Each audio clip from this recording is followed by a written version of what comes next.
وتولوا واستغنى الله والله غني حميد۔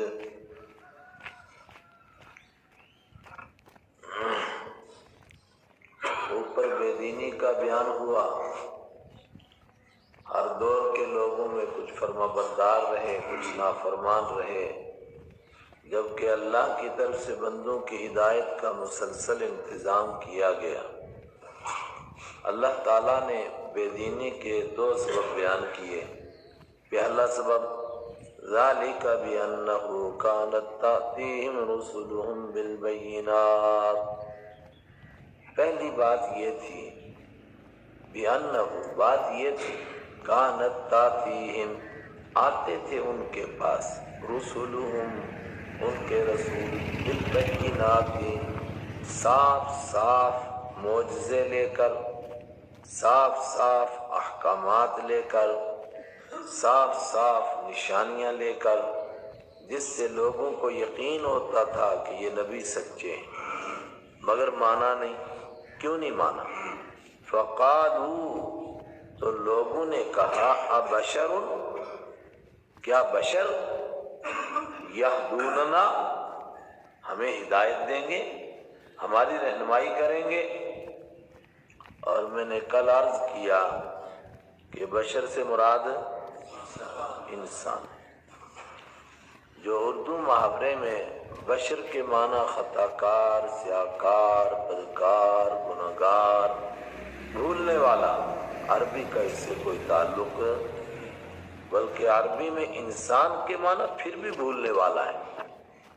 انسان نسیان سے نکلا ہے، نسیان کے معنی بھولنے والا، عربی کا محاورہ ہے اول ناس، اول ناس، سب سے پہلا انسان پہلا بھولنے والا ہے۔ تو انسان کے معنی تو بھولنے والے ہیں، بشر کے معنی بھولنے والا نہیں ہے۔ لیکن ہر دور کے لوگوں نے انبیاء کرام کو نہیں مانا، کہا یہ بشر ہے، بشر نبی کیسے ہو سکتا ہے؟ یہ انسان ہے، انسان نبی کیسے ہو سکتا ہے؟ اور پھر میں نے یہ عرض کیا کہ بشر ہونے کی چار باتیں وہ بیان کرتے تھے کہ ان کے اندر یہ چار باتیں، بھولنے والا، خطا کار، سیاہ کار، بدکار، گنہگار، یہ تو اردو کا محاورہ ہے۔ قرآن پاک نے ان کی چار باتیں بیان کی۔ کتنی؟ پہلی بات کہ یہ کھاتے اور پیتے کیوں ہیں؟ اگر نبی ہیں، اللہ کے برگزیدہ ہیں، پھر روٹی کھانے سے ان کا کیا تعلق ہے؟ دوسری بات، بازار میں کیوں جاتے ہیں، کاروبار کیوں کرتے ہیں، حلال کمائی کیوں کماتے ہیں، مفت کی کیوں نہیں کھاتے؟ تیسری بات، شادی بیاہ کیوں کرتے ہیں، ان کی اولاد اور ان کے بچے کیوں ہوتے ہیں؟ یہ باتیں چاروں کی چاروں خود قرآن پاک نے بیان کی مختلف موقع پر، اس لیے لوگوں نے انبیاء کرام کو نہیں مانا۔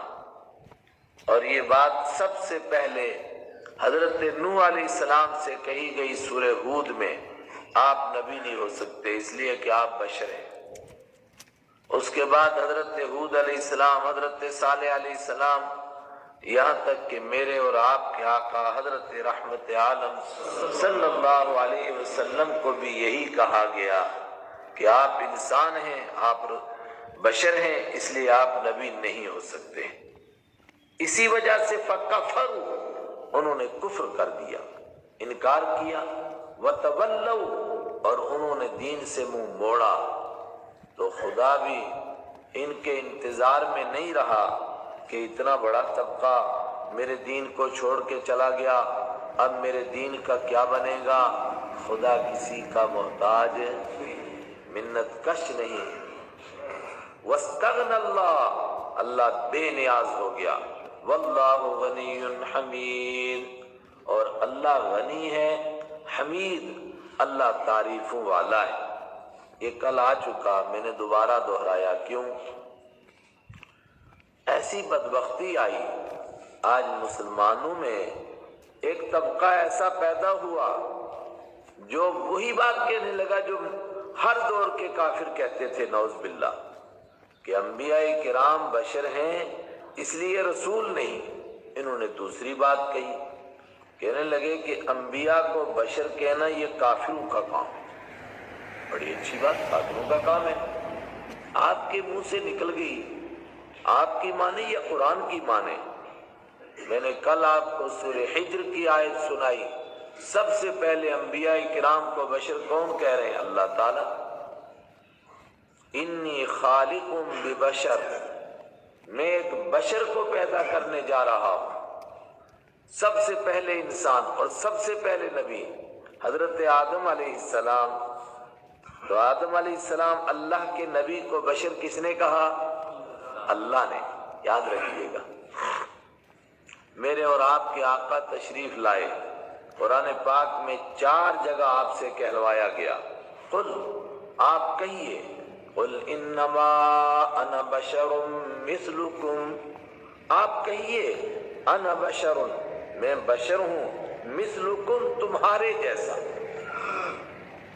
اور جب وہ سوچ بنی نا، نعوذ باللہ، وہی کہ انبیاء کرام کو انسان نہیں کہنا ہے، تو لوگوں نے اس کا کیا ترجمہ کیا؟ آج بھی موجود ہے، قل، آپ کہہ دیجئے، انما انا بشر مثلکم، صاف آیت تھی، انما، بے شک، انا، میں، بشر، انسان ہوں، مثلکم، تمہارے جیسا۔ تو لوگوں نے ترجمہ کیا کہ میں ظاہری شکل میں دیکھنے میں تمہارے جیسا ہوں۔ نعوذ باللہ، یہاں دیکھنے میں کوئی لفظ ہے؟ ظاہری شکل و صورت کا کوئی لفظ ہے قرآن میں؟ اور اگر ہم یہ بات مان لیں تو دیکھنے میں نعوذ باللہ آقا مدنی صلی اللہ علیہ وسلم مکہ کے کافروں جیسے لگتے تھے۔ عبداللہ بن سلام کہتے ہیں میری نگاہ آپ کے چہرے پر پڑی تو میرے دل نے کہا کہ یہ چہرہ جھوٹے کا چہرہ نہیں ہو سکتا ہے۔ حضور کو ہم یہ کہیں، ہاں، کوئی آدمی اپنے باپ کو نہیں یہ بات کہہ سکتا ہے کہ میرے باپ کی شکل تو فلاں نعوذ باللہ نافرمان کی طرح ہے، تو حضور کے لیے یہ بات کہیں۔ اور اللہ کے حبیب صلی اللہ علیہ وسلم کو اللہ کہہ رہا ہے کہ آپ یہ اعلان کیجئے، خالی اللہ کے رسول کے نہیں، سورہ ابراہیم میں پہنچ جائیے، یہی مضمون وہاں دوبارہ دہرایا۔ ہر دور میں لوگوں نے انبیاء کو نہیں مانا، جب بھی نبی آئے فَقَالُوا إِنْ أَنْتُمْ إِلَّا بَشَرٌ مِثْلُكُمْ، لوگوں نے کہا تم کچھ بھی نہیں، تم تو ہماری طرح کے بشر ہو، ہماری طرح کے انسان ہو۔ تو سارے نبیوں نے کیا جواب دیا؟ قرآن پاک نے کہا فَقَالُوا إِن نَحْنُ إِلَّا بَشَرٌ مِثْلُكُمْ، انہوں نے کہا بالکل صحیح ہے، ہم تمہارے جیسے انسان ہیں، ہم کب انکار کر رہے ہیں کہ ہم انسان نہیں ہیں؟ انسان ہم ہیں، وَلَكِنَّ اللَّهَ يَمُنُّ عَلَى مَن يَشَاءُ، لیکن اللہ احسان کرتا ہے جس پر چاہتا ہے۔ ہم پر احسان کیا کہ ہم کو نبی بنایا، اور خود صحابہ کرام رسول اکرم صلی اللہ علیہ وسلم کے لیے کیا عقیدہ رکھتے تھے؟ حضرت عبداللہ بن عمر رضی اللہ تعالیٰ آپ صلی اللہ علیہ وسلم کی ہر حدیث لکھتے تھے، حدیث میں موجود ہے، صحابہ کرام نے ان سے کہا کیا ہو گیا تم کو، تم ہر ایک بات حضور کی لکھتے ہو، اللہ کے نبی صلی اللہ علیہ وسلم بھی تو بشر ہیں، تم ہر بات کیسے لکھتے ہو، پہلے پوچھا کرو۔ اور حضرت عائشہ صدیقہ رضی اللہ تعالیٰ عنہ کے لیے حدیث تو بخاری میں موجود ہے، ان سے پوچھا کہ باہر کی زندگی حضور کی تو ہم جانتے ہیں، گھر کی زندگی کیا ہے؟ حضرت عائشہ صدیقہ فرماتے ہیں ما ہوا الا بشر مثلکم، جب آپ گھر میں آتے ہیں تو آپ اس طرح تھوڑے جس طرح مسجد میں خطابت فرما رہے ہیں، فرمایا اپنے گھر والوں کے ساتھ آپ کیسے رہ رہے ہیں؟ فرمایا ایک انسان کی طرح آپ میری مدد کرتے ہیں، آپ گھر میں جھاڑو لگا دیتے ہیں، بکری کا دودھ نکال لیتے ہیں، کپڑے کو سی لیتے ہیں، اپنے جوتے کی خود اصلاح کر لیتے ہیں۔ یہ انسانوں کے گمراہ ہونے کی وجہ، اور میں نے کہا کہ پھر پلٹ کر واپس آ رہی ہے۔ تو ان سے پوچھو کہ انبیاء کرام کو اگر انسان نہ کہیں تو کیا کہیں؟ کہتے ہیں کہ انبیاء کرام نور ہیں، اس میں کیا دو رائے ہے؟ ان کی تعلیمات نور ہیں، ان کا دین نور ہے، وہ جو کچھ لے کر کے آئے ہیں وہ نور ہے، ان کی تعلیمات نورانی ہے، لیکن وہ آدم علیہ السلام کی اولاد میں سے ہیں، ایک ماں کی شکم میں رہے ہیں، انسانوں میں پیدا ہوئے ہیں، کسی دوسری مخلوق میں تو پیدا نہیں ہوئے ہیں۔